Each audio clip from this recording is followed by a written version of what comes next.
непонятны в Европе. И мы решили просто заменить вот эту вот вводную сцену на одну фразу.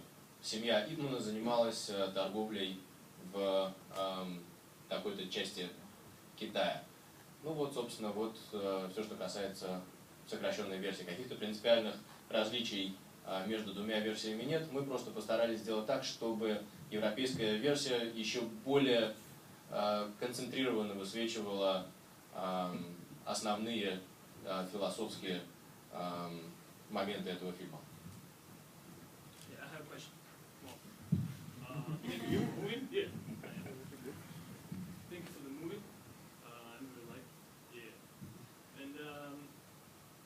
Tomorrow we'll be shooting for the video to the IFCO. It's a school where you will be today, just a little bit early. And I mean, would like to watch how it will be processed, or maybe you can give me some advice. About what? About video shooting, the shooting of video clip to the IFCO of the school. So what's I know, but what is your angle? Angle? What you are trying to get from this shooting? Shooting video. Yeah. You have to tell a story. You have to tell a person's. I have just 1 minute. Yeah. I need to shoot 1 minute. Yeah. And I want to show how it's important and interesting this in tune in Russian. You know. Right. And what's about the story? So it has to first of all, it has to interest you. Yeah. So you have to find the point of interest. What is the most interesting for you about this Wing Chun thing? As for me, it's interesting and I'll say atmosphere. You know? Right. To show atmosphere. Right. Not maybe story or something like that. Mm-hmm. Just to show how it, the person who will be in the shooting tomorrow Yeah. live with this style, with tune. Right. So what is for him? Put him in the rain. Inside, maybe inside his mind. Just put him in the rain. Tomorrow you have to hope it's raining, all right?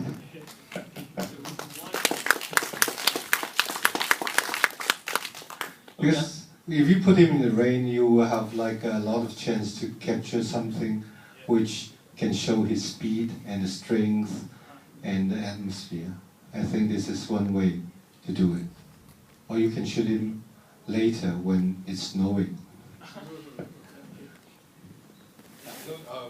Как мы поступим? Мы продолжим. Пожалуйста. Здравствуйте. Спасибо вам большое за прекрасный шедевр. У меня вопрос достаточно личный. Я стала большим фанатом вашего творчества благодаря моему бывшему профессору. И помимо того, что он рассказал мне о ваших фильмах, он также дал мне очень многое. Мое высшее образование, знание китайского языка, позицию в жизни. Недавно у него был день рождения, я хочу сделать ему подарок. Так как он ваш большой фанат, не могли бы вы оставить ему автограф? Okay. Well, thank you very much for the masterpiece, and I really love your movies, and that is thanks to my teacher, my professor, who taught me Chinese, who gave me so many important things in my life. So, if I may I ask you to help me get a present from my professor? May I ask you for an autograph? Sure, of course. Да, конечно. Thank you very much.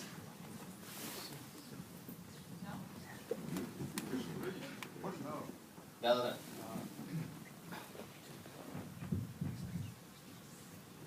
Задавайте, пожалуйста. Вы сказали то, что самая лучшая форма — это отсутствие формы.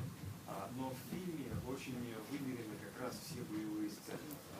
Расскажите немного о том, как вам работалось с постановкой боевых сцен и какие задачи вы перед ними представили? И вообще, насколько сложно было снимать именно вот эти боевые сцены? Well, you said that the best form is no form, but yet still, nevertheless, all the action scenes, the choreography of the action scenes is super meticulous. It's very precise. Could you tell us how you worked with the action choreographer and how difficult was it to moderate all the action scenes? I think normally action films, you just leave all these action scenes to the action choreographer. But in this film, it's a bit different. It's not only the choreographer and me, and we also have all these masters on set. If we have Wing Chun versus Bagua, we will have both trainers there. So they are involved in the choreography to make sure that it is truthful and it's precise. But the more normal thing, normally, action choreographer will avoid consultant like this. Because for all these consultants, they will say, our skill is so fast. We don't hit, like, we are not going to punch several times. There's only one punch or one kick, and it's so fast you won't see it. But it doesn't work in the film. So we have to analyze, you have to demonstrate the movement, and then we have to use our camera angle, our editing, to tell you exactly how this punch works, or how this kick works. Ну, в фильмах такого рода, точнее говоря, в фильмах, где представлены боевые искусства, как правило, над этими сценами это прерогатива исключительно постановщика драк. Но в нашем фильме была совсем иная ситуация. Постановщик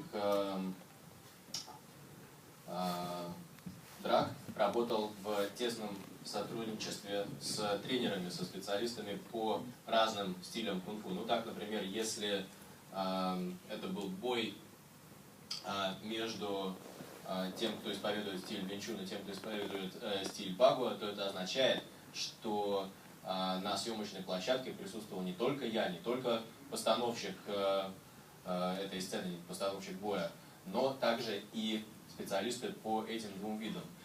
Что еще важно? Ну, какого рода советы они давали? Они говорили, например, вот такое количество движений излишнее.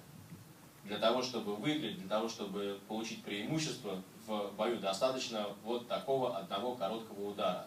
Но ведь для наших кинематографических целей этого не достаточно, да? Нам нужно, чтобы мы продемонстрировали, в чем красота, в чем суть этого стиля. И поэтому мы, с одной стороны, поставили перед собой задачу не отклоняться от стиля, да, то есть все должно быть выдержано в данном стиле и соответствовать стилю. Но при этом мы использовали свои кинематографические средства, такие как освещение, монтаж, угол зрения, точка зрения, да, чтобы именно так представить эти боевые стили, как нам это было необходимо по плану, по замыслу. Да, пожалуйста. Good evening. Thank you for this fantastic movie. I will first ask my question in Russian. Один из сенсеев, у которых мне довелось посчастливилось тренироваться, любил говорить, что боевое искусство — это на самом деле не умение делать людям больно или красиво ломать мебель, это образ жизни, это то, как вы двигаетесь, как вы живете и как вы творите. Вы сказали, что вы ничего не знали про боевое искусство до того, как начали работу над фильмом. А вот то, что вы узнали за период подготовки, за период съемок, повлияло ли это как-то на вашу жизнь? И самое главное, повлияет ли это как-то на ваше дальнейшее творчество? And now in English. One of the senseis that I had an honor to study martial arts used to say that martial arts isn't actually a skill to hurt people or to break furniture in a spectacular way, but it is a way of life, the way you move, the way you live, the way you create. So you said that you didn't know a thing about martial arts before making the movie, and all the things that you have learned,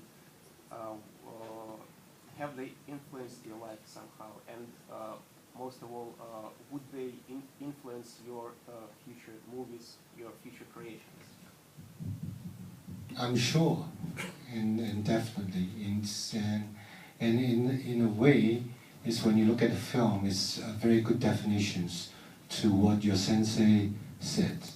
It's martial art is not only about punches or kicks; it's a way of life. So, in my experience with meeting with all these Greek sensei masters, the more prominent they are, the more humble they are. It's in fact because they are very cautious about not using the skills, because they know the skills that they have is basically a weapon. So they are very, very humble, they are very, very subtle about this. And it's very hard for you to find a good master, but at the same time, it's also very hard for a good master to find good students, because they need to be hand to persons that the master feel he's the right persons to take care of these arts. Да, ваш сенсей, безусловно, прав, и я думаю, что мой фильм подтверждает его правоту, ведь боевое искусство — это не умение делать людям больно, не умение ломать мебель, а это образ жизни. При этом у меня была возможность общаться с очень и очень серьезными мастерами боевых искусств, и я подметил одну вещь: чем человек больший специалист, чем он круче, тем он скромнее, тем больше он понимает, что в его руках оружие, да, ведь что такое боевое искусство? Это оружие, и этим оружием нужно уметь пользоваться аккуратно. Еще одна мысль: не так уж просто найти хорошего учителя, но еще сложнее найти хорошего ученика.